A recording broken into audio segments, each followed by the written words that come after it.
Hello, everyone, and welcome back into another episode of Conversations with Chris and Cameron. It's episode 42. We apologize that we did not film an episode last week. We just got busy with work schedules, plus, Christmas and everything. But hopefully, everybody had a great Christmas and they will continue to have a great rest of their year and have a great new year in 2026 because this is probably our last podcast of 2025. But it's been great. 42 episodes in basically like 5 or 6 months, right, Cameron?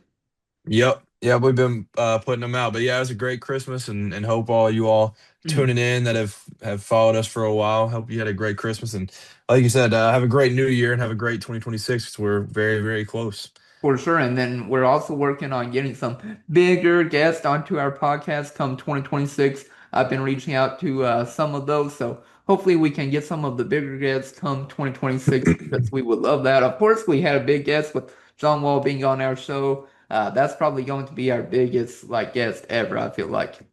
Yeah, as I say, I don't know if we can really top the one that we had last year with John Wall. That one still feels unbelievable that it happened, but Mhm. yeah, I don't really know. We'll see. We'll have some cool Yeah. guests on, and they were a lot of fun to interview guys this past year. And if you haven't seen them, go back and look because Yeah. they're not necessarily interviews that are just set at an exact time. It was kind of just interviewing guys Mhm. over their career and stuff. So go Yeah. back and watch those if you haven't yet. They were a lot of fun to do. Yeah, they were definitely a lot of fun. In tonight's episode, before we get into it, but we're going to recap quickly the St. John's Bellarmine game and then, of course, preview the Alabama basketball game. But happy about Jaden Quayton's debut for Kentucky against St. John's. He was crazy against them. But before we get into all that, what did you get for Christmas? Did you get anything UK related at all? And then let's get into it. Uh, did I get anything UK? I don't know if I got anything UK, honestly. I got a lot of clothes Mhm. that I'd asked for, like some like Roback. That's like one of my favorite brands. So I got some Roback stuff, some Vineyard Vine stuff. Um, I don't think I got anything Kentucky now that I think about it. That's kind of shocking. That's probably the Yeah, first Christmas I've never had Kentucky stuff, but a lot yeah. of clothes. I'll say that. Trying to think what else. It hasn't come in yet, but it was like every year. My parents will just kind of pick out something like a couple years ago. It was like this Kobe thing, and it'd just be like Uh-huh. a random sports thing that's Yeah. something that they know I like. So they're getting me they had got me a full map of like every Division 1 college team, and so it That, has all the teams like logos and everything yeah. on it. So that'll be cool. That comes in soon, but yeah, no Kentucky stuff. That's kind of crazy now to think about it. Yeah, you'll have Unless I'm forgetting, but you'll have to show that on the podcast once you get that. yeah, I'll probably try to redo the room a little bit Redo and the try to room. change some things around. But yeah, no, it was a good Christmas. I really just like the vibes of everything. Like, I love Christmas music. I love lights. I Yeah. love like me and my friends. We always, especially being like near Louisville, we go through different neighborhoods and stuff and Uh-huh. just look at lights. I just love like the whole holiday season. I love having hot chocolate. Had way too much of that this year for sure. Yeah. And just being with all the family and everything. It was awesome. But what'd you get this year? Yeah, for me, I got some actually JBL wireless earbuds, so I've been using those since I've gotten that. I got that from my parents, so that was pretty cool. But like you said, I got a lot of clothes. I only got one UK related, and it's actually like in the other side of the living room. My girlfriend is in right now. She's watching her, I think, Law and Order, her favorite show, while we're filming this podcast. But I got one UK related and was a snowman like ornament, not ornament, but a snowman decoration. So that was pretty cool and everything. But yeah, that was the only UK related thing that I got. Other than that, got mainly clothes as well. Yeah, I got a lot of clothes. Man, we're slacking though, not getting UK stuff. And I feel like I might be just forgetting something Yeah. that I got. But I mean, I enjoyed all the stuff I got. It was a good year, but yeah, I can't believe I didn't get some UK. I don't. Yeah. I guess I just didn't really ask. I know I asked for like the way that like my mom will do it. She'll just be like, "All right, give me a few things or whatever," and then she'll like pick from a list. So I know I sent one thing UK, but like obviously she's not just gonna be like she's not gonna Mhm. splurge because obviously the reason for the season is not the gifts. Yeah. Yeah. It's a lot more than that. So it's just like there's not a ton of that. But Yeah. yeah, next year I'm gonna have to get up on the UK stuff. I didn't even think about that till you asked. Yeah. Hold up. I'll show it to you all real quick. What I Yeah, got. let's see this. Let's see this snowman real quick. Comment below what you all got for Christmas too. Yeah. We, Comment we below want to what know. you all got. But Yep, here's the good old snowman that I got if y'all are watching this on YouTube. But Yeah, that's good stuff right there. That's yeah, a good little holiday decoration. When do you put up decorations? I don't think we ever talked about this. we, well, my girlfriend has a rule that you don't put it up until after Thanksgiving, and in my family, we would put it up like basically like maybe like the weekend of Thanksgiving, like weekend after or weekend before. So, but that's my girlfriend's rule, so I live by that since I'm living with her. So, but Yeah. usually for me, it's probably like the weekend before Thanksgiving, and then my family also has a rule that you have to have all of your Christmas decorations up before the new year because if you don't, you'll have bad luck. Oh, really? Yeah, I Yeah. haven't really heard about that. We actually took ours down today, and then but yeah, I'd say I always go like early November. I always feel like I like having Christmas stuff up when Thanksgiving is here. Like I Yeah. feel like I like to have like the tree up and like Yeah.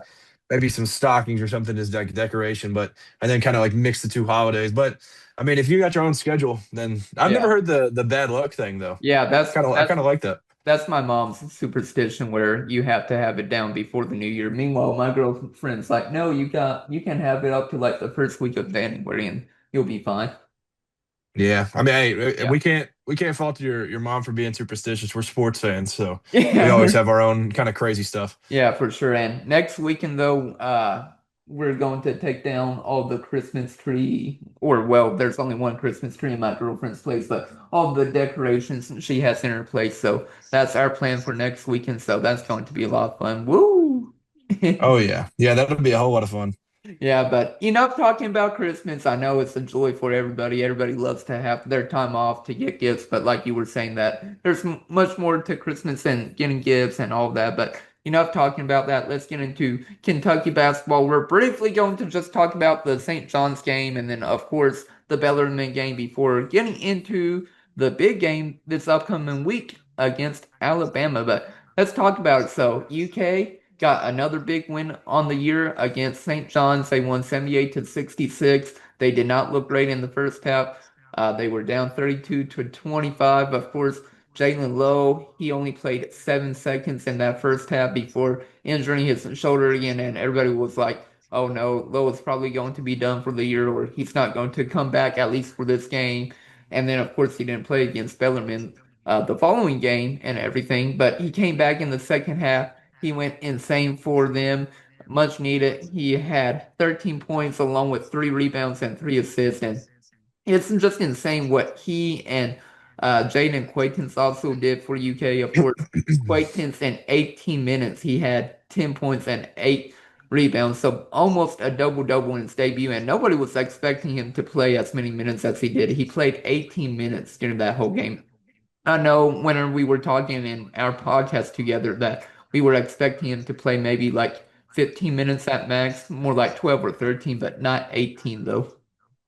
No, I definitely did not expect 18, but I think I speak for all of BBM when I say JQ being back was like the best Christmas gift we could have asked for because he It was. absolutely crushed it immediately. But like you mentioned with Jalen Lowe, like when he went out, it was such a minor injury that it felt like it was like, oh yeah, this is it. Like this is the year. Like it was one of those things where it was like the fluke hit. He didn't really get like hit super hard or anything, but Hmm.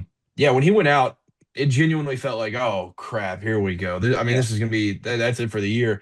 He's got to watch out for himself a little bit. That's a bad one. He ran straight back, Yeah. but then I mean, it felt like heroic movie stuff when he came back out. Like I saw the Matt Jones tweet pop up and it said that he's warming up at halftime, and I was like, there's no way. Like Yeah. there's no way this man plays, and he goes out and absolutely balls, and he's one of the best players on the court for us, and Hmm. absolutely killed it. He ended up with a plus 20 box score plus minus. So like Yeah. he came out and absolutely dominated, and he did it in like the best way possible. Where when he came to Kentucky, all of us were like, "All right, man, let's just not take stupid shots like you had to at Pitt sometimes. Like let's kind of do our thing."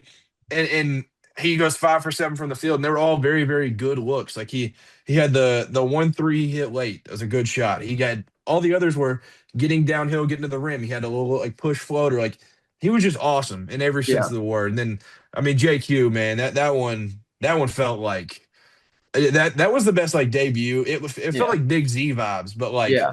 it's here to stay. Like the Big Z one was like, oh my gosh, is this guy gonna be the number one pick in the draft? But like Yeah, he's not gonna be able to do this. JQ, everything he did was like physically how he did yeah, it. Like it was not like a fluke thing by any means. So he was just awesome in that game. mhm, He made Zuby look like he was just a D2 kid at times. Like it was yeah. crazy. I He, mean, and that guy's one of the best players in the entire country. So yeah. both those guys were just unbelievable in that one. Yeah, for sure. And like you were also saying, like the debut of Big C, like whenever Big C made his debut for Kentucky, we all thought we were going to win it all because he was blocking shots, making behind the back passes. Like I remember whenever he did that behind that back pass to Antonio Reeves, he made that three. I remember I was watching it over at my friend's place and we just dapped each other up and we were like, we're going to win the national championship. And then of course lost in the first round. But just insane to think about how crazy the debut of Jaden Quakins was. And he looked great, and nobody expected him to play as many minutes as he did and look as great as he did, too.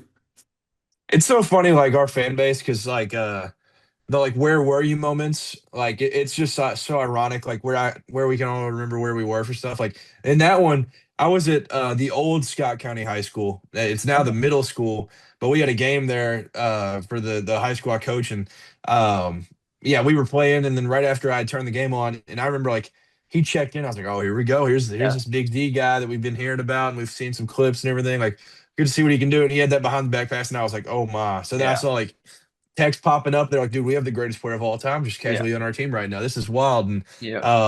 that's similar to what it was with the JQ. It wasn't as like he wasn't out there making these flashy plays. It was just like, Mhm. oh my goodness, Do- this guy's going to take over games for us. Yeah, doing all the small things right. I mean, I really could not believe at the very beginning of the game against St. John's that we were blocking as many shots. I'm like, did JQ like come into practice and just swat so many shots, and then like all these players are now blocking shots because of him? Like, did Quaintance like move his game to the other players? Like Marino was getting blocks and everything at the very beginning of the game, and I couldn't believe it. I'm like, we were blocking shots like left and right during that first half.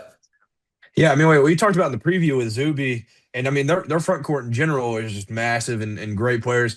And Hmm. like you said, everybody. I mean, early on it was Mo Diabate and Malachi. As soon as it Yeah, started, it was like you said, JQ's just rubbing off on him. Like yeah. he's just kind of brought this blocking like poison to the team, and everybody's just taking it. And we're just swatting everything now. So it was a lot of fun just to see them early have that intensity, get up in the air and swat those away to kind of just Yeah. not let anything happen easy early. I mean, it felt like the first like comfortable play that they had was an uncomfortable shot with Zuby edge before hitting a three. It was like, all right, I mean, this is the only way they're gonna be able to score. I was like, we might just beat them by like holding them to like 40. But yeah, the defense was great right away, and then obviously he checked in, and Yeah. I mean, he was just Yeah. Shaq. It was Yeah. unbelievable. Yeah, and for me, whenever I was watching the game, like the first 10 minutes, I felt like UK, they looked great defensively, but they could not make a basket on the other side. And then basically after the first 10 minutes of that first half, then everything fell apart. It looked terrible. Like our defense looked awful. Our offense continued to look terrible. But then that second half, we flipped a switch once, Jaden Quayton started to play extended minutes. Jaland Lowe came back, and it's just crazy how much better the offense functioned whenever Lowe actually was playing point guard, running the point guard, and what Jaden Quaintance was also doing. Yeah, and it shows too, because in the first half we were 35% or 36% from the field, and we were 55% in the second half from the field, and we got to the line a whole lot more. Uh-huh. Um, it was amazing. Yeah, like Yeah, you said, it was a complete like flip of the switch. Like as soon as Jalen Lowe was out there running point for us, it was like, all right, yeah, here we go. This is it. This is what we expected this team to look like, yeah, and they came out and brought it. yeah, and you can't forget about also Mo Diabate getting ejected against St. John's. Everybody was like, he's suspended against Bellarmine because of that, but he actually did not get suspended. Yeah, that whole ejection that was so funny. That Yeah, that whole ending was just hilarious, and like yeah, I mean I get it from both ways where it was like don't don't press at the end, but yeah, then also like still probably shouldn't just dunk that right away. But yeah. what did you make anything of the like blow by there at the end? Blow by, are you talking With about? Patino and Pope? Oh yeah, Rick Pitino. I mean, I really didn't think it was anything. I just think, probably maybe, Rick Pitino was a little upset because Mo Diabate scored at the end, but you could also tell Mark Pope telling Diabate not to do that. But I think he was probably just frustrated with how his team played in the second half, and then of course the ending of the game as well. Yeah, yeah, I feel like it was a lot of frustration. So I think like even before that dunk, there was probably gonna be somewhat of a blow by where it was, I mean they're not gonna like Yeah, embrace after a man loses a game. Like that's obviously gonna yeah, hurt no matter if he's going against a former player or not. Like it's gonna suck for Ricky P. So um yeah, I wasn't shocked by it by any means, I don't think. yeah. And then like you said, the kind of cherry on top of all of it was like, oh, you had a player dunk at the end, even though you didn't Mhm. want him to, you should be able to call that out before or whatever. Like it was just a whole Yeah, mess. But I'm sure they talked after and they had yeah. their dinner and everything the night before. So they're definitely still all right. Yeah, and then Rick Pitino called out the media after the game too. Yeah, yeah, that was kind of funny. It was Yeah, just it was funny. I yeah, mean, he held nothing back. He was like, "You guys are crazy yeah, for like writing this team off with all these injuries and everything." yeah. That was good stuff. Yeah, for sure. One thing I want to also mention, but as I was mentioning about the first 10 minutes in that first half, I still cannot believe, Malachi Marino missing that wide open bunny, like nobody around him, and he just bricks the layup. That was a pretty funny moment during the game. Yeah, that was pretty funny. There were a few things there late where I mean, that whole team just like there. I felt like early in the game I was like, oh man, I'm just absolutely ticked. Like everything is just Yeah. the worst in the world. And then the second half we played so well. Hmm. Like I was just laughing at certain things. Yeah. Like there was one point that I kind of like early on in that first half, I was like, have we never like ever played against the press ever in our life? Like what in Yeah. the world is happening? But then in the second half, we'd not be able to get it in and be like, man, what a joke. And I'd start laughing or something, but because we'd be up like 10. Yeah. Yeah, everything just kind of ended up being funny because of how good we were playing there in the second half. Yeah, for sure. And I also forgot to mention, but my girlfriend, she also got a new desk and chair for Christmas, so I'm sitting in this as well. So I forgot to mention that at the very beginning. Nice sitting on the throne right there. Yeah, sitting on the throne instead of one of the bar stools instead. Yeah, that's clutch. Yeah, that's close for sure. And a couple of other things I want to mention about this St. John's game, then we'll transition to Bellarmine and then talk about Alabama. But I also want to talk about Otega away, but he continues to shine after having a slow start to the season. He had 20 points, 5 rebounds, and 1 assist in 34 minutes, and like he looked incredible. Like he's playing a lot better, and people were saying that he was quitting on the team and he got paid, so he's going to quit and everything, and like he's going to do the bare minimum. But I really think the problem or issue was, he didn't practice for 10 whole weeks during the summer, and he had to come back from that turf toe injury. And granted, now I feel like he's fully healthy. He has finally found his groove and everything, and the issue was his turf toe. Yeah, I could definitely see that, and then I could see just a lot of like without Jaland Lowe to be there to like help penetrate, it's just kind of Yeah. like it's really, really hard for him to get going. Like a Mhm. lot of these, it just looked like old Owe where he's drawing fouls and like just super, super aggressive. It just felt like that was kind of like there was so much defensively that JQ helped and really everybody that like we mentioned earlier with everybody swatting shots early and Mhm. being more alert defensively. Like it just like felt like he was kind of more himself and he was able to be Otega Mhm. Owe in that Yeah. one because of how we were getting out and running in transition and um just I mean lanes were open and that was kind of he just took advantage of it and it felt like the old Owe like he was getting in the line and Mhm. hitting free throws. It was good stuff. It was awesome to see him go out and have a 20 ball and it not feel like he's had like 14-point games or something this year where we're like, dude, he just wakes up and scores 14. Like, but Yeah. they've been kind of like a not a great 14 where you're kind of like, yeah, he definitely like took over this game pretty well. Like Yeah. he did take over this game at times with Yeah. this 20 ball. Yeah, and the other person that took over this game was Cam Williams. Like, I feel like he's finally turning the corner, and it's just crazy how well he's played against St. John's. And then, of course,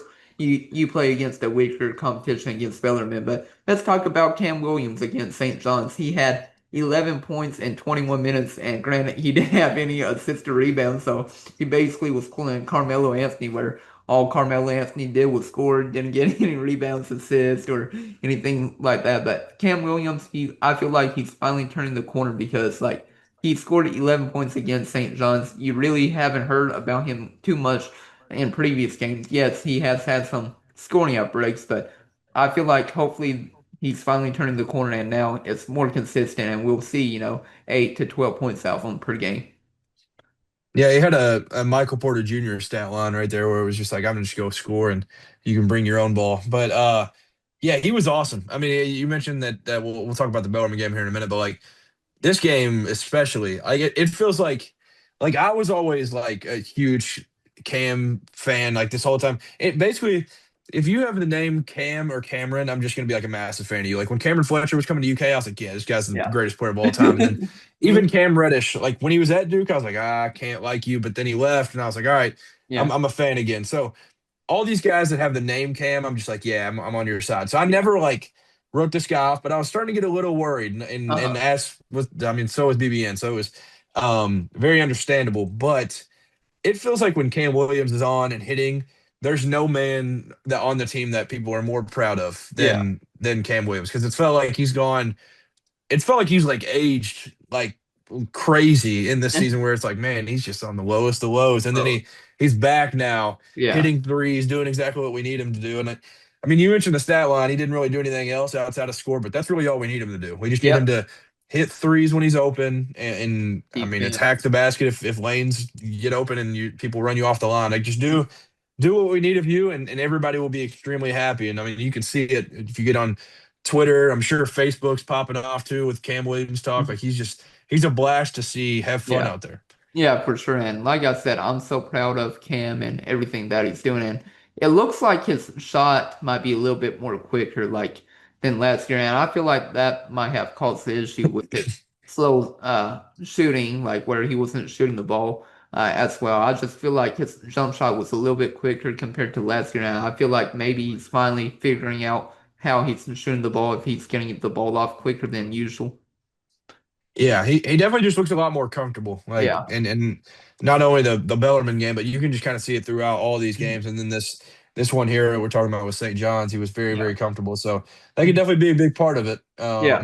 But he's finally getting back to the Cam that we all wanted and needed. Yeah, and I just want to talk about the big men real quick with Malachi Marino. He also almost had a double-double. He had 8 points, 9 rebounds, and 1 assist. And then, of course, Brandon Garrison, he didn't have the flashiest stat line with 4 points and 2 rebounds in 12 minutes. But just during those minutes that he was playing, like, you can actually tell that he's trying during the game after he got benched against North Carolina Central. Like, you can actually see that he's trying. And even though, like I said, his stat line isn't flashy at all. Like he's actually doing the small things right and helping UK actually win in the spot minutes he's playing now.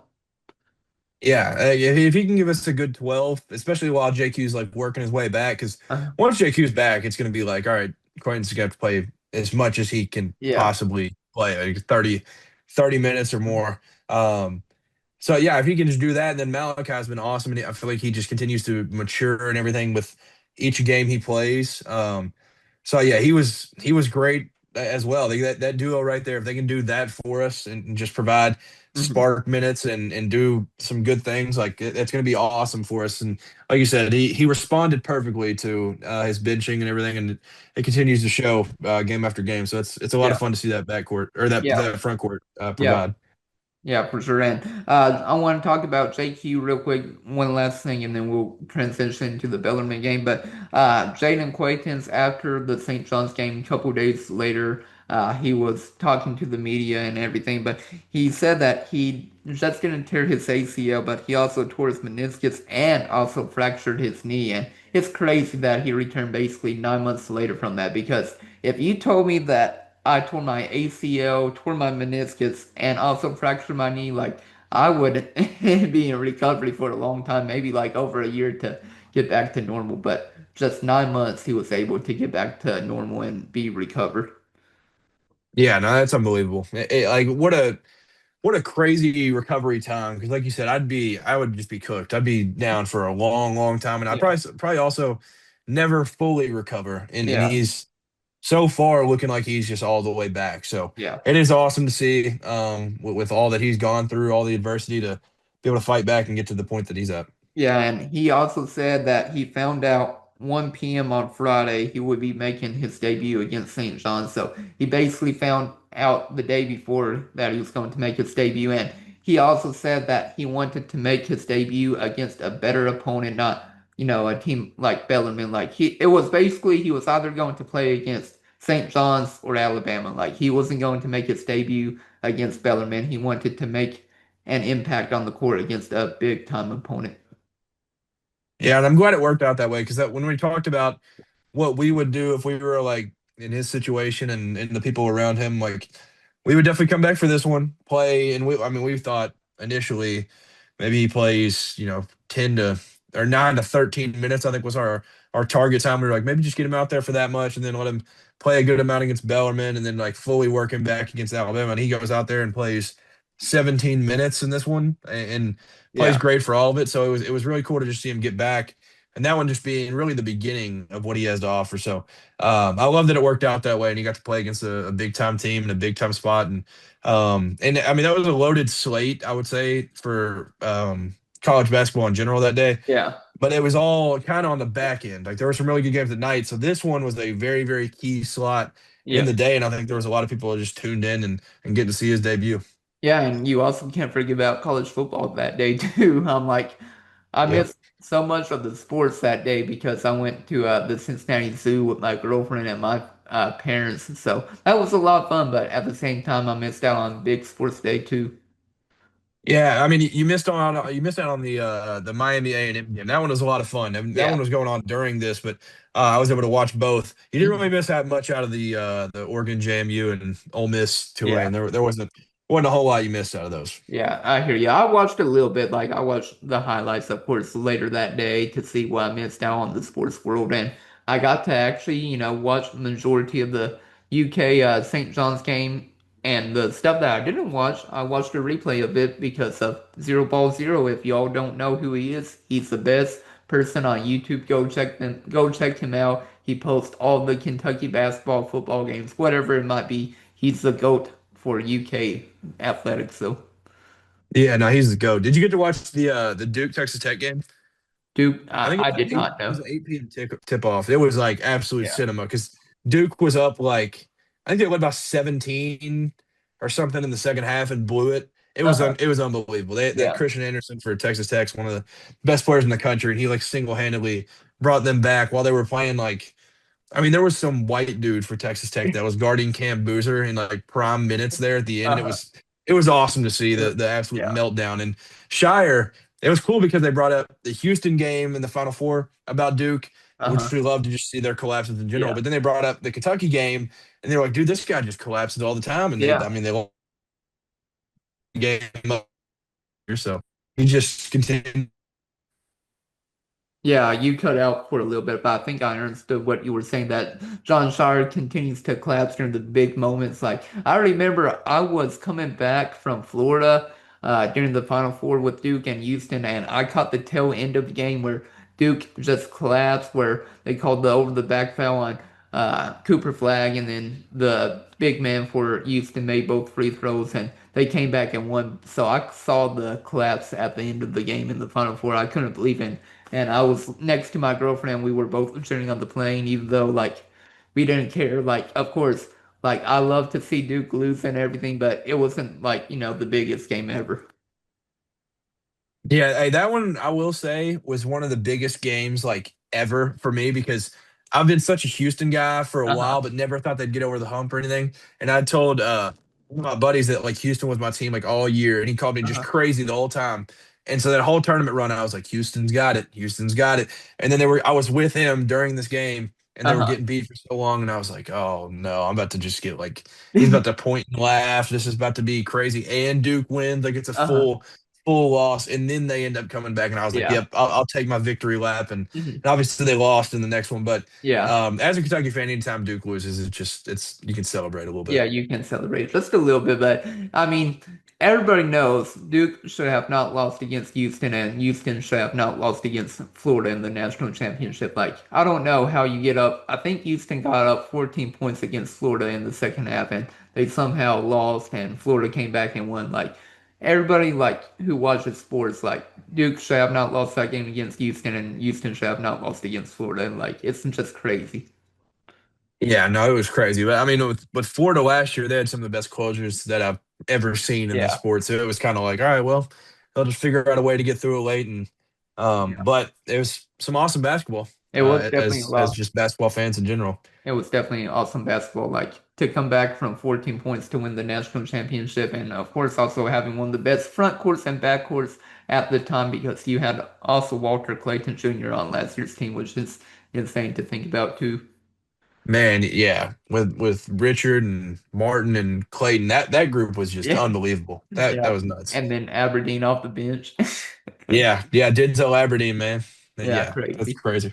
Yeah, but now let's transition to the Bellarmine game. We'll quickly talk about this and then talk about good old Alabama. But let's talk about, I mean, everybody had an insane game, but the one thing that stood out to me was just how terrible UK's defense was. Like, UK's offense actually looked great for once, granted, against a bad team with Bellarmine. Of course, Bellarmine's offense has been known for years to be insane, where they don't dribble the ball at all. They just pass, pass, pass, and everything. But I was very disappointed in UK's defense. They let up 38 points in the first half, and then they let up 47 points in the second half. And if you're like, you can win if you let up, less than 40 points in a half, I feel like, but it's going to be hard on you. But to let up 47 points in the second half, it's unacceptable. And I could not believe how bad UK's defense looked. Granted, they won by 14 points, 99 to 85, but it should have never been that close. I think UK was like 36.5 point favorites, so Bellarmine definitely covered that spread, but it should have never been that close for UK. They should have won at least by 20 plus, I feel like. Yeah, safe to say they covered that massive spread, but it Yeah. literally just felt like the entire time we were just like right there to like blow it open and win comfortably, and then just make something. And a lot of the times it was the Karasinski or whatever. I can't remember how they said it on the broadcast, but that kid Yeah. just made shot after shot after shot. But Bellarmine in general, dude, they just like yeah, they exposed us. I mean, defense was terrible. Yeah. And like you said, Backdoor. 47 points in the second half. It was really, really bad. But obviously, seeing the offense play well, it was kind of like we saw the offense look pretty poor in the first half against St. John's. So it was cool to see a full game of us look pretty good offensively. Yeah. But then the defense, it's like we can't have like both at the same time. Like we couldn't just hold them to like 40 something or 50 something and then score 99. We just had to Yeah. let up 85 as well. Yeah, of course. And if you all don't know, of course, Scott Davenport, he was the head coach for the longest of time there at Bellarmine. 20 years. He had a 426 and 197 record. He helped, Bellarmine transition to a D1 team because they were previously D2. And now the new head coach is Doug Davenport, which is, of course, Doug Davenport is his father is Scott Davenport. So just a little transition from father to son, like with good old Auburn with Bruce Pearl and Stephen Pearl. So little transition with that. But Bellarmine, they didn't miss a beat with their new head coach. Granted, now they're 5-7 on the year, but I mean their offense is still well known with not dribbling the ball and it's all passing, backdoor cutting, and like I said, just they showed how bad UK's defense was. Yeah, no, Doug definitely performed pretty well as a head coach in his first matchup against Kentucky, and yeah, credit to Scotty D. He's a legend in Yeah. the state of basketball, but like you said, it passed down to his son immediately, and they played really well against us, and Mhm. obviously we didn't really want to see that. We wanted to kind of humble Doug right away, maybe beat him by like 50 or something, but Yeah. we did not. They played Yeah. really well. They hit a lot of good shots and had a lot of really good looks throughout that one. So the passing of the torch kind of worked for them in that situation. They did for sure, but of course, I really want to just talk about Cam Williams though in this matchup. In 22 minutes, he lit up the scoreboard, had 26 points, and only had one rebound and zero assists. So another game where he really didn't do anything other than scoring. That's all UK really needs him to do, just score and defend a little bit. Like if you get rebounds or block shots, so be it. But like I said, just be 3 and D, and just for him to also set a career high with 8 3-pointers made during that matchup against Bellarmine, just insane. 8 for 10. And like I said, 26 points against Bellarmine, just insane. Yeah, it was awesome. It literally felt like every time he would shoot it, it was going in. Like Yeah. it was so cool. I was actually watching it on the way back from one of our games that we'd had. Um, And I was literally just like, dude, he can't miss. This is crazy. Now he's up Yeah. to, I was like, oh, he's up to like 5 threes. Now he's up to 6 threes. I just could not believe he just kept going, kept going. Yeah. Like you said, the stat line was exactly what we need. We don't need you to do much else.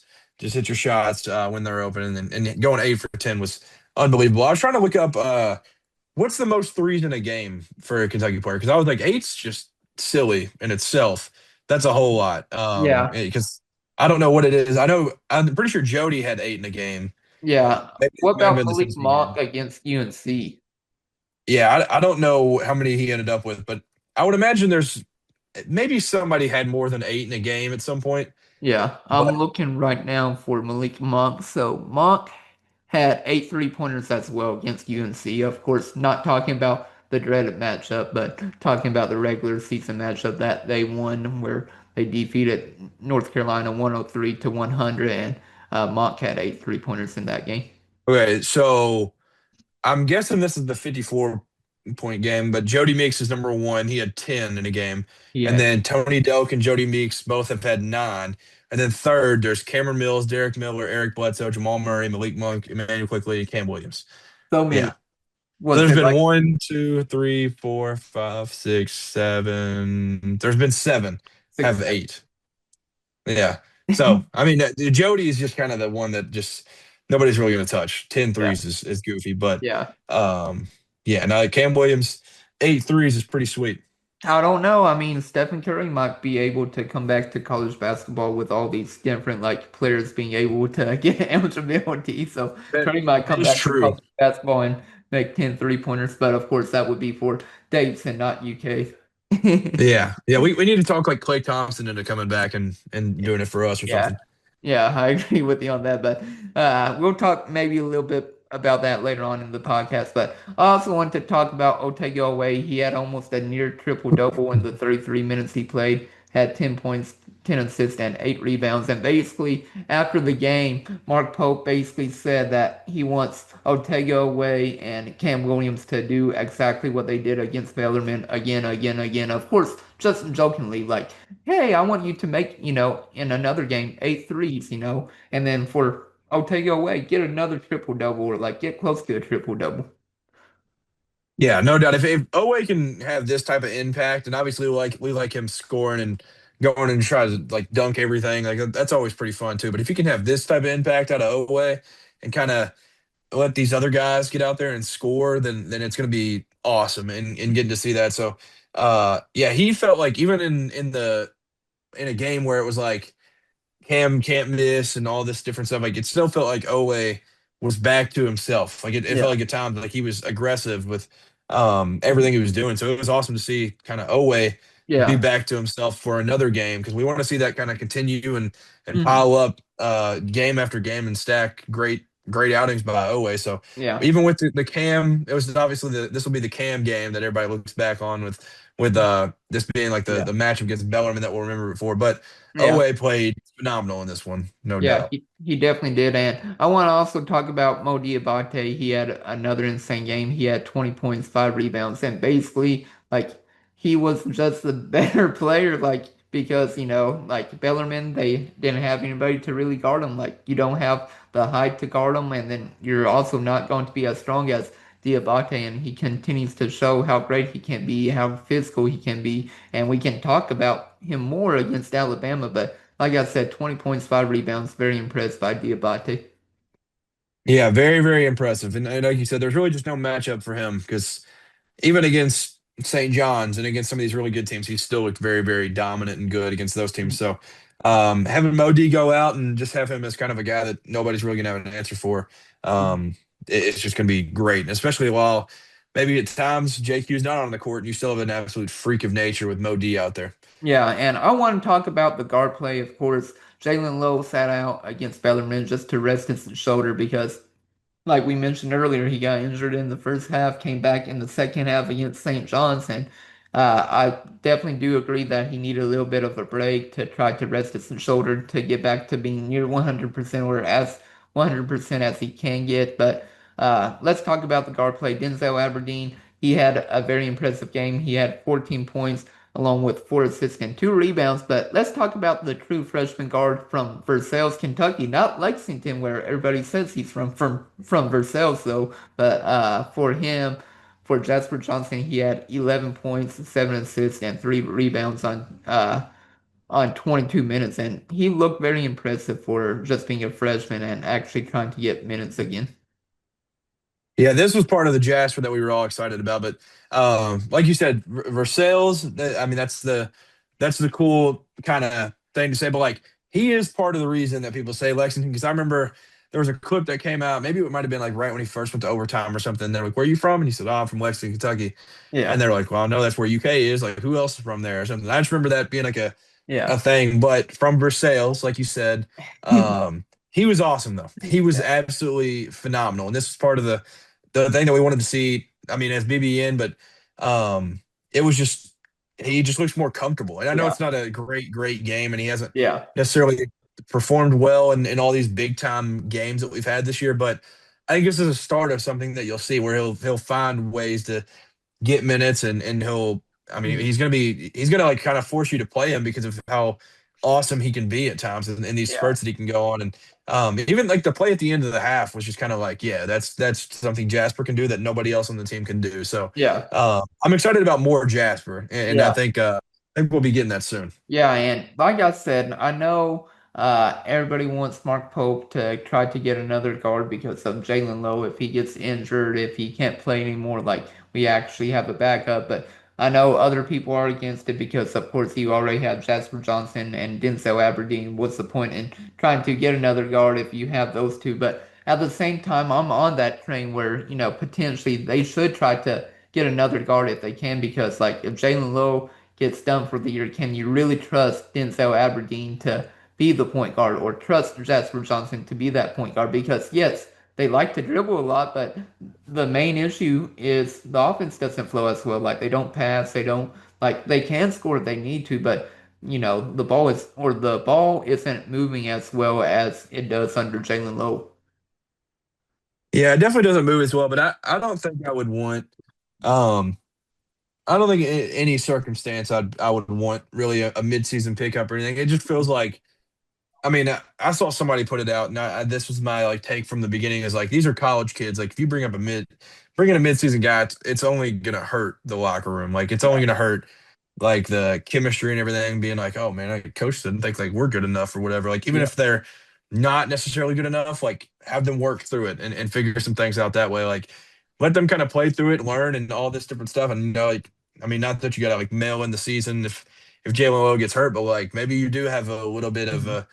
a down year, but bring Jasper back, and then like you have a different version of Jasper next year where he's even better and Mhm. has a lot more like familiarity with the ball in his hands than what he would have if Jalen's healthy all year. And obviously, it's a risk to not bring anybody in and just kind of bank that Yeah. Jalen Lowe's gonna be healthy. But I mean, we saw from the St. John's game he's going to do all that he can to Yep. play at any cost. I'm glad they sat him for this one because this was kind of one that just Yeah. be cautious with it. Like that was kind of I'm glad they didn't end up playing him in this one. Yeah, I agree with you on that. And of course, UK improved to 9-4 on the year. I do want to talk about Jaden Coyton. He didn't play as nearly as much as he did against St. John's. Makes sense because against a lesser opponent, but he did play 8 minutes and also had 4 points and 2 rebounds. So definitely not as dominant as he was in his debut against St. John's, but glad he actually got some playing time and we'll see what he actually does against Alabama. Another player I quickly want to mention, then we'll transition to the Alabama game. But I was glad to see that Andrea Yelovich finally got some playing time because, of course, he didn't play against Indiana or St. John's. But of course, his stat line didn't stand out too much. 7 minutes, had 2 points and 1 rebound. But I was happy that he actually got some time coming off the bench. Yeah, he was an interesting one that like there for a while, like you said, we just didn't play, and we didn't really know why. But Hmm. I think I mean he'll kind of find his groove in like some of these like lower games, like some of these bottom teams in the SEC. Maybe he comes in late and does some really good things for us. But he also, I mean, he's probably just not proving it in practice. Like obviously Hmm. they're seeing a lot more than we are Yeah. with all the practices and everything that's happening. And he hasn't necessarily earned it, but I am glad that he got a shot to go in there and play a little bit and get some good run because obviously it's a bad team, but there was never really a moment where we're like, oh yeah, we're just up by like 30. We're just very Yeah. comfortable. Let's just put some bench guys in.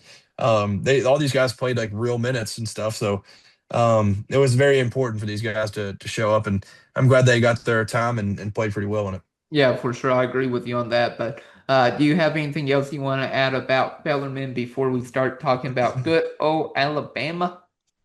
No, I think I'm good. Well, we are back on the podcast. We were having some good old technical issues, good old internet issues, whatever you want to call it. Haven't had that in a while, so hopefully in 2026, though, we won't run into any issues like that. But we're back again, and we're now talking about UK versus Alabama, as I was previously mentioning before our internet started to act up. But Alabama is looking for a big time win, of course. They won against St. John's, but of course they're unranked, but they have losses against Purdue and Gonzaga. They do have a big win against Illinois, though. They won 90 to 86. But overall, Alabama, they are looking for a big time win. They also got blown out against number one Arizona 96 to 75.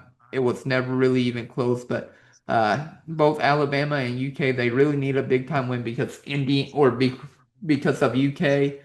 They only have had wins against Indiana and, of course, St. John's. So they really need a big win, and Alabama could be it.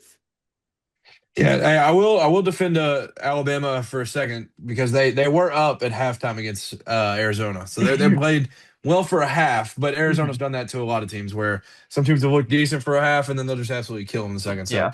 um, and then they look decent at times against Purdue, and then Purdue just ball screened the heck out of them, and Braden Smith torched them. So Yeah. that's happened to a lot of people too. But like you mentioned, they haven't really had a great win. It's Illinois. In Illinois, we don't really know how good they are. They just lost it at home in Nebraska. So Mhm. they have their one against Yale, which is tomorrow, I Tomorrow. think, as we're recording this. But yeah, we're both kind of searching for our one claim to fame victory. Like we both need it very, very bad. And it's so ironic that it's like literally the first conference play game for us. Like we Yeah. waste no time, get straight to it. And this one, I mean, it has a lot of stuff on the line with Mo D, obviously, and then Jasper. Hmm. His like final two was really just Alabama and Kentucky. So I mean, there's a Yeah. lot on the line here. There's some touchy stuff, but on Hmm. the road, it's never easy to go in there. It's a tiny, tiny arena, and Yeah. it's gonna be a lot of fun. Yeah, and if you told me, of course, more than likely Alabama's going to defeat Yale. More than likely. Anything can happen though, like an upset could happen. But if you told me that Alabama would be 10 and 3, but like their 10 wins weren't at least against a great opponent, whether that be against Purdue or Arizona, like I thought they would have at least had one win against them. Like if you told me that they were 10 and 3 going to SEC play, I would have been like, hey, they're doing overall pretty well. Like they probably at least upset Arizona or upset Purdue. Sadly, that didn't happen for them. And then for UK, they aren't looking great as well. Of course, we've had some two big wins against St. John's and Alabama. And for UK right now, I'm trying to get their record up, but they are 9 and 4 as well. And both teams, like you were saying, they need a big win. And I think like UK can happen, but UK can get the win, but it's going to be interesting against them. Yeah, it's kind of one of those where I mean we're gonna have to hang. Like that's kind of the thing. Like we obviously played a good offense and everything against Bellarmine, but all these big games we haven't been able to score, and the offense has felt like it's stuck in mud for part Mhm. of the time. So Alabama, they're going to score whether they're playing the 0-4 Pistons or Mhm. somebody that just plays OA defense. Like they're going to score either way. Yeah. So it's going to be kind of a key of like hanging in there. Like, yeah, we'll probably slow them down a little bit, but this is a team Yeah. that averages north of 90 a game every single year. And it's going to be a big time task to slow these guys down because, like, I know a guy that it's gonna be funny. Like I know a guy that knows a guy that's on Alabama's like staff kind of, and he Uh-huh. talks about their practices, and it makes all the sense in the world. Like they literally, if you shoot a mid range, anything that's not dunker spot, a layup, or a three, it's 0 points. Like if It's you zero score in the point. mid range, they count nothing for it. Like you just go down, and it's basically an empty possession. Like it's going to be tough. They're going to chuck a lot of threes. Yeah. It's going to be very, very difficult. But I think Mhm. we have the guys to match it. Like we have Yeah. the guys that can get out and run. We have the physicality that'll slow them down a little bit. And Hmm. I mean, this is one of the teams that Hmm. Mark Pope couldn't beat in year one, and he Yeah. kind of constructed this Oh, and roster where three. we were like, yeah, he kind of constructed this roster where we're like, is this really going to be the recipe to defeat these guys? So we'll get to Yeah. see firsthand for sure. Yeah, and the only close matchup we ever had against Alabama was the very first game of the year, and that game was played at Rupp Arena, and everybody thought UK had a chance to defeat them, and overall UK looked good, just they couldn't pull out the win. And then of course against Alabama, the second game, whenever we traveled to, Crimson Tide, played at Alabama there, and everybody was expecting a blowout because Travis Perry was basically your starting point guard. And UK actually kept it close in the first half. I don't think we were leading, but we played pretty well in the first half. Like the first 10, 15 minutes of that first half, we looked great. And then after that, it was all out. Alabama, they came back and won and blew us out. And then, of course, we looked awful against them in the SEC, I think, quarterfinals against them. And that game was never close. Mark Pope was talking about how terrible our defense was. We basically gave up. And hopefully, finally, Mark Pope and UK can get their first win against Nate Oates and Alabama this upcoming year. Yeah, I mean the three, it was 102 to 97 at Rupp in the first one, and Yeah. we probably should have won that game. Then, like you said, I mean it was closer than I think a lot of people imagined with Travis Perry being the guy like leading the pack down there, 96-83, and then the SEC tournament was one that I don't want to Yeah, ever ever think talk about about. ever again. Yeah, that one was very, very ugly. Mhm. Never really had a chance. Like if it felt like from start to finish, it was just a butt whooping. So, yeah, it's gonna be not only the touchy stuff for Mo D, and then I mean Jasper was obviously very Yeah. close to their coaches throughout the process and everything, but like for Pope, this is the one like monkey on the back that like he just can't beat them. Like he's already last year he beat Louisville, he beat Tennessee a few times. Like He beat Duke. this is the one. This is the one that he just yeah he beat Duke. Like he's had a lot of these that he's been able to get over. This is the one hump that he hasn't been able to get over. And you have your first chance right here in a prime spot with a healthy roster, which is shocking because that's not been something that he's had a whole lot throughout his career. Yeah, and it's going to be a tough matchup because, of course, it's being played at Tuscaloosa at Alabama, and it's going to be tough for them to win, as you were previously mentioned. But I mean, there are three big storylines. Can Mark Pope actually finally defeat Nate Oates and Alabama, like you were saying? Then the other two headlines are, Mo Diabate. He's making his return against Alabama, where he played there for his first couple of years, and then of course, like you were saying, Jasper Johnson, like everybody was saying that Alabama was in the lead basically the whole time for him to, or for Nate Oates to land Jasper Johnson. That didn't happen. Like Mark Pope, his staff, the team, like they came in like the very last minute, stole the recruitment, and got Johnson to commit to Kentucky. So those are like the three big storylines, like you were saying. Yeah, those three are massive. And then I honestly didn't even realize that this was the only time we played them this year. I knew we had a different set of like where we go head to head and play teams twice, but this is our only matchup with them. So obviously, we can probably play them in the SEC tournament again, but this is your one shot this year, and it's on the road. It's going to be very, very crazy environment because they played.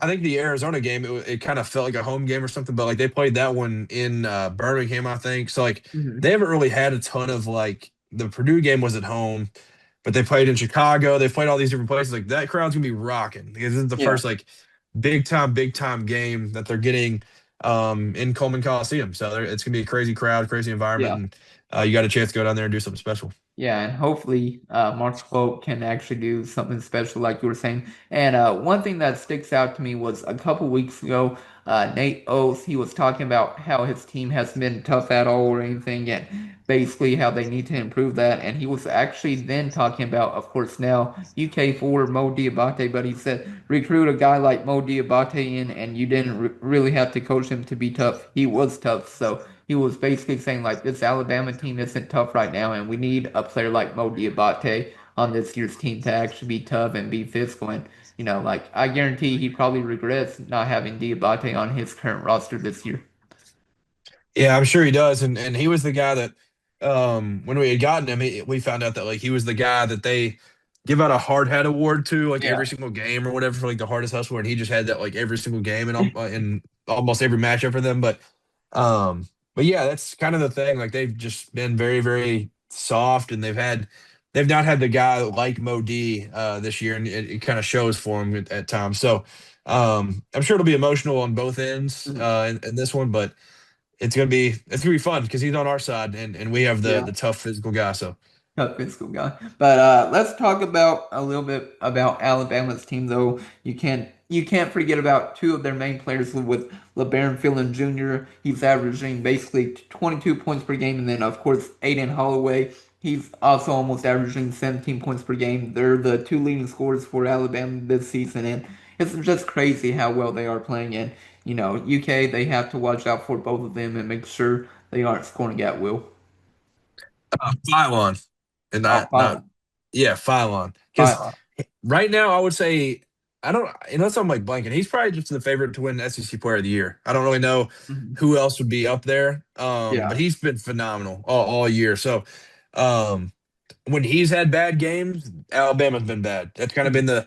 the thing. Like, but those guys get out and run, and they Yeah. absolutely are not afraid to shoot it. Once they step across half court, it's a threat. So it's like, and they hit them. That's what's crazy Mhm. about it. It's like they'll be volleyball on threes, and they'll just be nailing them. So Uh-huh. that duo, and then he hasn't started. I don't unless he started maybe once or twice. Latrell Wrightsell, that's like the third of the Yeah. trio of the backcourt. That's just unbelievable. But those are kind of the three that the guards are going to have their hands full Mhm. all day long in this one for us. Yeah, for sure. And just talking a little bit more about their roster, I remember, like you were saying, Latrell Wrightsell as well from last year. But talking a little bit more about their team and everything, you've got to watch out for, of course, Amari Allen. He's a leading rebounder for the team with 7 rebounds per game, but he's also averaging 10 points per game, 7 rebounds, and then 3 assists. So he's doing a little bit of everything for them. He also has one steal and basically one block per game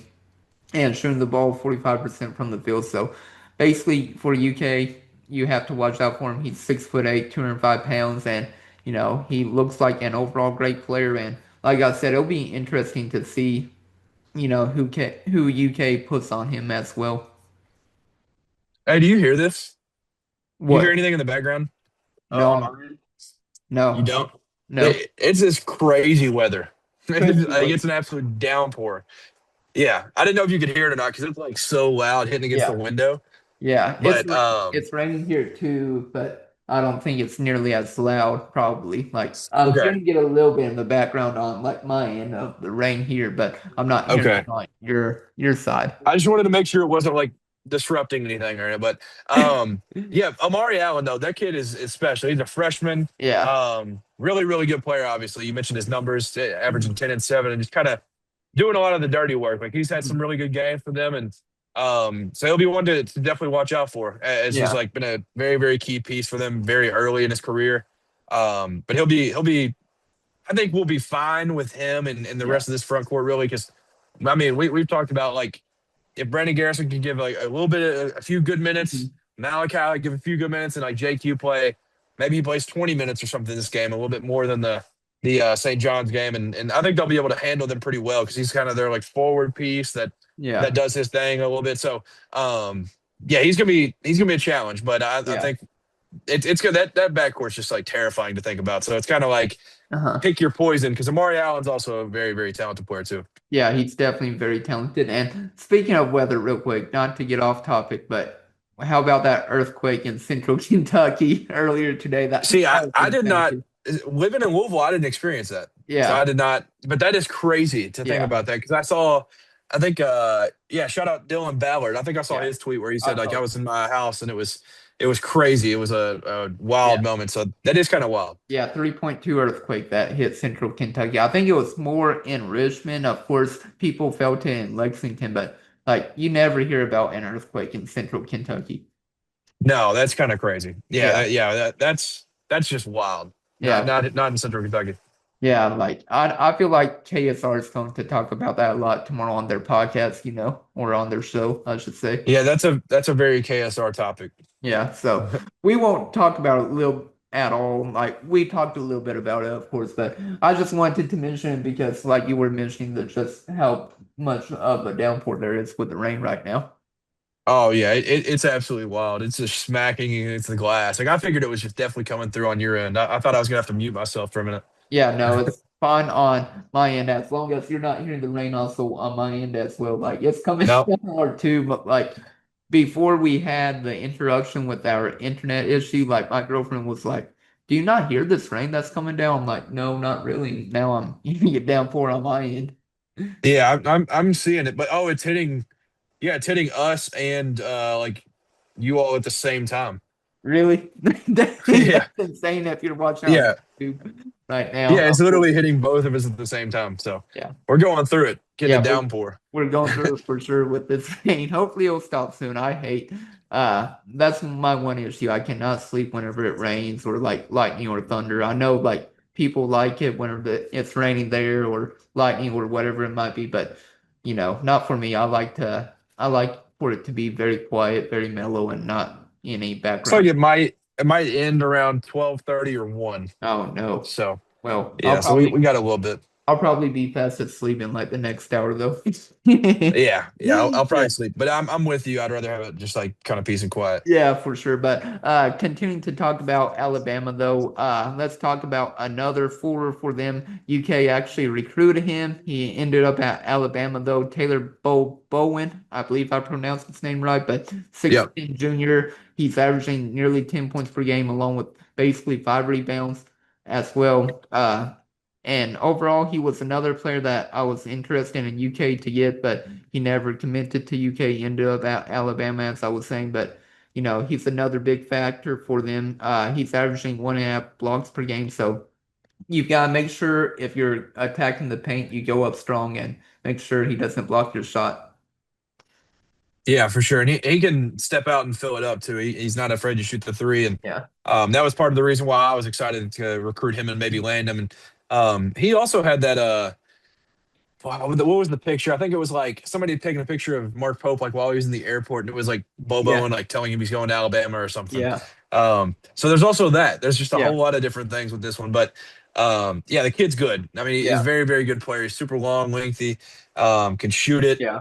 Obviously, like you mentioned, he blocks shots like crazy, so he's gonna be a challenge. But I think the one thing that we have to look forward to is like we are extremely extremely way more physical than like what he is. He's super skinny.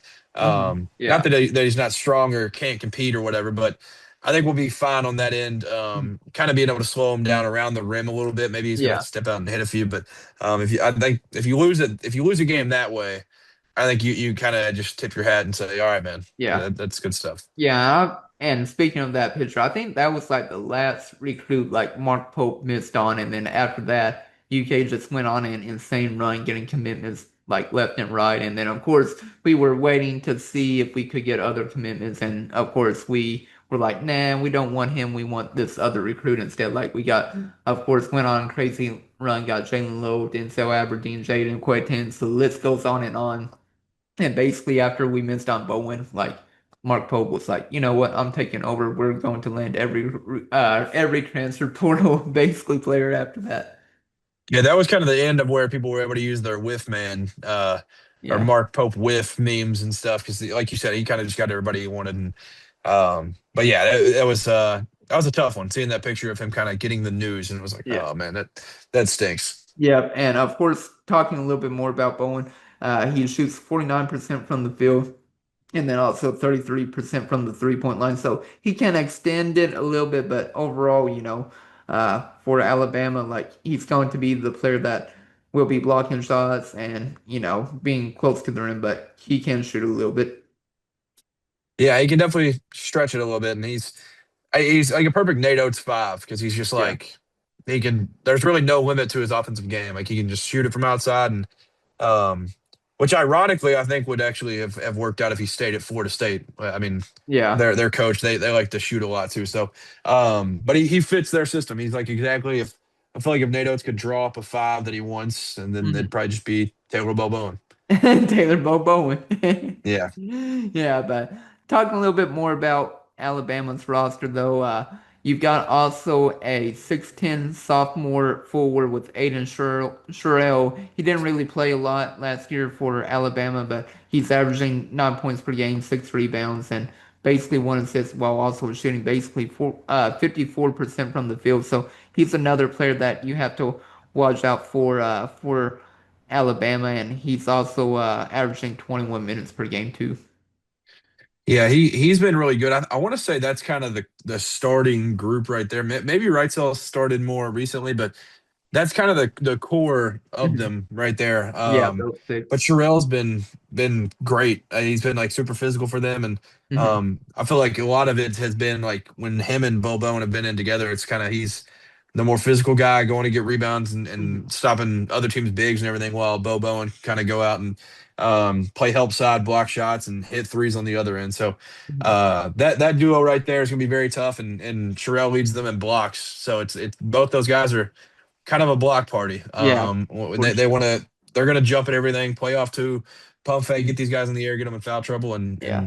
we'll be Yeah. very ecstatic if those guys have to leave the game early. Yeah, Aiden Shrell, he is having 3 blocks per game. So yeah, like I said, hopefully we can get both Taylor Bowen and Aiden Shrell in foul trouble because that is what UK will need because both of them averaging over 1 block a game. Like I said, Shrell with over 3 blocks and then Bowen with over 1 block a game. Insane. Yeah, those guys can definitely protect the rim a little bit. Yeah. One other player I really want to mention for Alabama. I don't know if you want to talk about any other player, but I also want to talk about Houston Malete. He is a 6'5" senior guard, but he also plays a lot for them. He's the backup, basically. But he is averaging 8.5 points, basically 4.2 rebounds and 1.3 assists, and shooting it 38% from the field. So he's another player that you have to watch out for. Basically, the backup guard for Alabama. He also shoots 34.4% from the 3-point line too. Yeah, Houston Millette, there's a cool story about his number. He wears 95, which obviously just kind of looks silly on a basketball court, but it's because of they had said on a broadcast one time it's because of I don't know if you've ever seen the video of it was a Billy Donovan like talk with somebody, and he had said like if you look at a basketball game, if you're a player, you will have the ball 5% of the time at the most. Like if you kind of control the game and everything, you'll have it 5%. You have to be able to control your attitude and effort and everything in the other 95, and you have to be a great player in the other 95, and that's the reason he wears 95. So I was like, that's actually pretty cool. That is a pretty cool um backstory. I'll have to look at that and see if I can find that online. Yep, good stuff. But yeah, he's obviously he's just another guy that's been around for a little bit. He came from Pepperdine. He's played at Bama for 2 years, very familiar with the system, and he's kind of he can score a lot, but he kind of is just like I feel like can Hmm. control the show, play some defense for him, and Yeah. slow other guys down a little bit. So Yeah. he's gonna be good. The only other guy I would mention maybe is Jalil Bethea because he was a 5 star. Yeah. He's Five transferred star. from Miami. He missed early in the season because he was injured, but Hmm. he's played 5 games for Yeah. him now, 5 games. averaging 8.6 points. So he's another good player. The only other guy that I think was just like I just wanted to mention because of who he is Keaton Bristow. He's Uh-huh. been really good for him at times, and I think the Illinois game was kind of his coming out party. Hmm. He's just a big kid, bruiser, physical, but he played for our boy Billy Gillespie at Tarleton State. So Yeah, it was totally. just a funny little connection there. Yeah, for sure. But like I said, those are probably the main 7 players that I mentioned. Of course, Cameron mentioned 2 other players with Jalil Bethea, and then of course Keaton Bristol as well. So those are like the main 9 players that you have to look out for if you're UK. Of course, like I said, the main 7 that we mentioned before, but it's going to be interesting to see how UK, defends Alabama because they are a 3-point shooting team. If they aren't shooting threes, they are attacking the rim, getting layups or dunks, like you were saying earlier in the podcast, where you were saying that, a friend of a friend that says, like, if you shoot a mid-range shot, it doesn't count at all as a basket. Yeah, I know a guy that knows a guy. But yeah, no, it's funny if you just like see their shot charts and stuff because there's literally like one that you'll ever see from like that mid range area. They all are just right around the rim or threes, and I know their money spot is like corner threes because they get down and they'll just like swing it around and everything, and then like once the defense gets kind of confused with all the ball movement and everything, corner threes just get flying, and it's just gonna be. It's so funny because like for people that like maybe don't watch Alabama a ton as Kentucky fans or something throughout the year, and then they like we play them and they're just shooting logo threes like it's normal. It's just gonna be funny because everybody's like, Yeah. how in the world did they? It's just a crazy style, but I mean, Yeah. it's worked for them so far. Yeah, it definitely has worked for them so far. I was trying to see how many 3-point attempts they've shot for the year, like how many they're averaging. I'm not having any luck. Let's see. I'm still looking for it. I found it. Let's see. Maybe I found it. Oh, it doesn't tell me how many they've been shooting. I think overall they've shot 421 three-pointers overall, but I don't know how many that is per game. But they are also shooting 35% from the three-point line, so they definitely like to shoot the ball. Yeah, no doubt. They definitely love to shoot. I was trying to find like the current Vegas betting odds on who the current Yeah. SEC player of the year. I mean, Thomas Houck has been awesome at Florida. Hmm. So a lot of people probably remember him, but yeah, LeBaron Philon, he's been a crazy, crazy player for them so far. Yeah. Here, I'm gonna do some quick math. Okay. So they are averaging 35 three-pointers a game. So they aren't making, of course, all 35, but they are attempting 35 three-pointers a game, which is insane to think about. Like shooting 421 threes through the first 12 games of the year, and then of course attempting 35 is insane.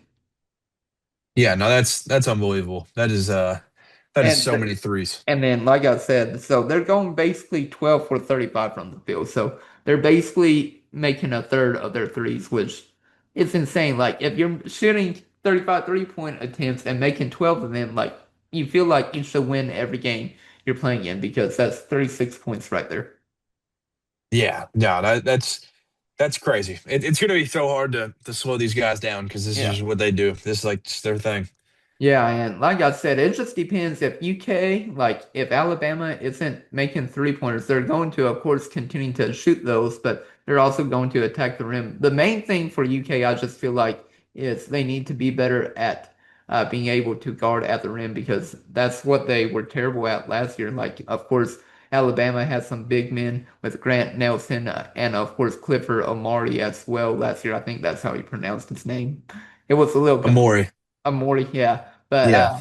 Alabama, they don't have as great as big men as they did last year, but they're still going to be really great this year.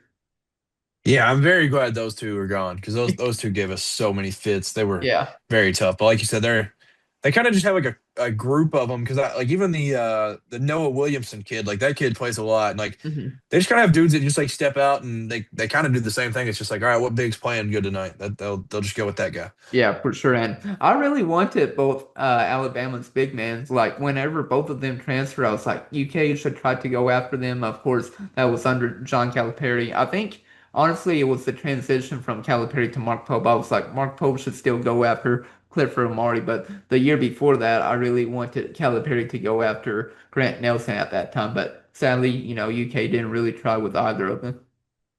Yeah, Grant Nelson, I wanted him big time, but yeah, I remember like vividly thinking like it was while Calipari was still at Kentucky, and he had said like in an interview with Mitch that he was, or no, I guess it was with Tom Hart or whatever, and it was right after the Oakland game. And he was like, "We're gonna get a lot more physical. That's been one thing that's like held us back, or whatever."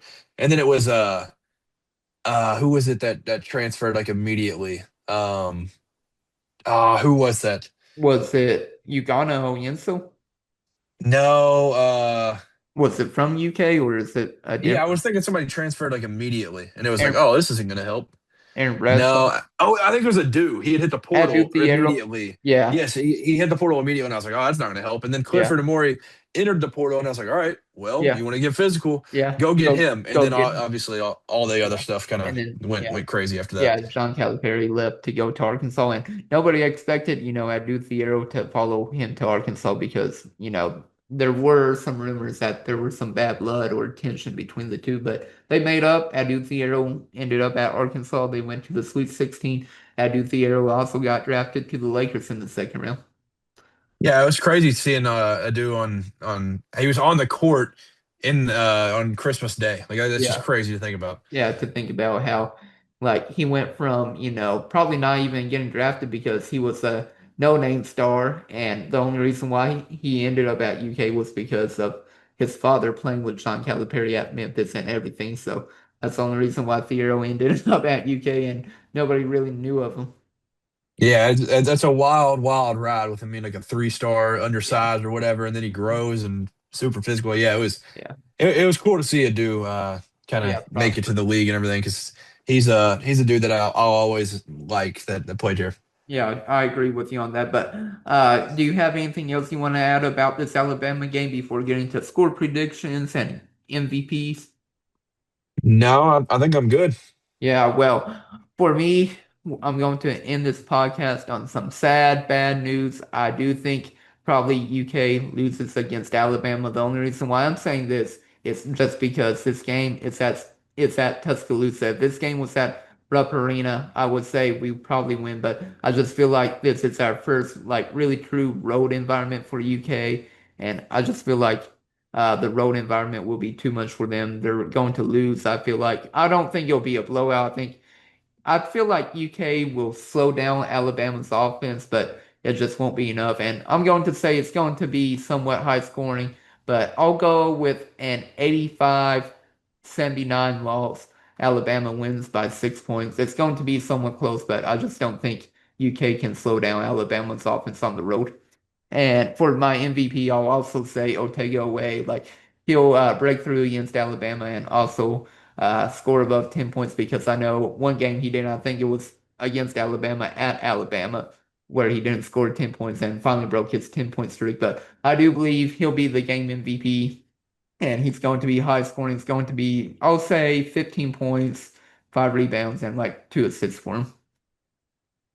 Okay, okay. Yeah, I was going back and forth on what I was going to end up doing, win or loss in this one, but Yeah, you just brought up the he broke his streak down there where he wasn't scoring double digits, but that man that stopped him is on our side now. yeah. And I think that dude, Mo Diabate is gonna be huge in this one. I think the Cats come out with a slight victory on the road. I watched a lot of Alabama this year. I haven't been super impressed. Obviously they've had their runs and stuff where they've gotten super hot, but I mean, what did we beat St. John's by 12? Is that what we ended up Well, beating them by? I think Okay, so. they beat St. John's by 7. So obviously that's not the exact same thing, but we're very, very similar. And obviously that playing there is a big thing, like you mentioned, playing in T-Town. So I will go with a Kentucky victory in a Ooh. close one. I'll go 84-80 Kentucky. And it's going to be, I mean, a game where we're going to have to find the offense from somebody. And I feel like a lot of it is going to be, we're going to have a lot of open threes and Yeah. some of them will not be falling. And Mohamed Diabate is going to get on the boards, get on the glass, have a great stat line of like 14-9 or something Yeah. against this Something former team. crazy. He's my MVP. Mo D helps Cats get the win on the road. I sure hope you're correct. I mean, like I said, everything can change. Like Jaden Quaytons, like I feel like you can play anybody alongside Jaden Quaytons, whether that be Mo Diabate, Brandon Garrison, or Malachi Marino. I feel like the best two to play with him would either be, of course, I don't really think Malachi Marino is probably the best to play alongside him. I feel like it would be better with Diabate or Garrison. That's my honest opinion. Like that's the only lineup that I feel like Garrison would be better playing with, with Quaintance as well. Yeah, I can see that. I'm just excited to see because, Yeah, like we talked about earlier, it feels like there's like a new juice to this like backcourt or this front yeah, court with JQ back. Like yeah. it's just it kind of feels like there's another little spark to him. Yeah, for sure. But at this time, of course, the odds aren't out because we're filming this podcast on a Sunday. They don't play until Saturday. Of course, Alabama, they have a game against Yale tomorrow. Hopefully, Alabama wins against Yale. If they somehow lose, like they're definitely going to defeat Kentucky on Saturday because they'll want revenge. They want, to get a big win after losing to Yale if that is the case. Yeah, no doubt. And I think even like a close game or something with Yale, which I don't think is gonna happen, but Yeah. we'll see. But it is cool because like I saw we were the first team out in the top 25 when this most recent poll came out. Mhm. We were like the first team out. We were 26 or whatever, and now we have Yeah. a chance to go on the road, play the number 14 team in the country with Alabama, and start SEC play in a great spot, being one Yeah. and 0. Yeah, and I think right now, I think Evan Maya has Kentucky right now, I think number 8 in the SEC. If I saw his rankings correct the last time he put them out for the SEC. Yeah, I don't remember where he had us, but I know Yeah, like betting wise, we were like fifth yeah, projected to I, finish. I think we were number 3, like in the top 3 at the very beginning of the season in Evan Maya's ranking, but I think he now has UK number 8 in the SEC. Okay. Yeah, yeah. Yeah, well, I mean, I'd say we're probably just somewhere in that group of like the Yeah. 5 to 8, and I mean, for good reason. We haven't proven a whole Yeah. lot, but we got an opportunity to prove one here. Yeah. And I think at the very beginning of the year, I think I had UK going 14-4 in SEC play. So it'll be interesting to see if they can live up to that expectations. Like I could see them going like 10-8 like they did last year or 11-7, but hopefully better than 10-8, unlike last year where they went 10-8. Yeah, I'm trying to find if Ken Palm has his prediction. I don't think he has it out Yeah. yet. I don't pay for the premium of Ken Palm, so I can't Yeah. see that yet. Yeah. Hey, gotta start paying for it now. Yeah, no doubt, no Yeah. doubt. But all right. Do you have anything else you want to add though? No, I think I'm good. All right, sounds good. Well, I'll get this podcast probably uploaded on Tuesday or Wednesday since UK plays a little bit later on the week on Saturday, so we don't want this uploaded like on a Monday where then there's no other podcast the rest of the week. Yeah, yeah, we'll get Yeah. it uploaded throughout the middle of the week for all these lovely people tuning in. Yeah. We appreciate you all watching though on YouTube, listening on Apple Podcasts and Spotify, and this is probably our last podcast for 2025, so Happy New Year, everybody.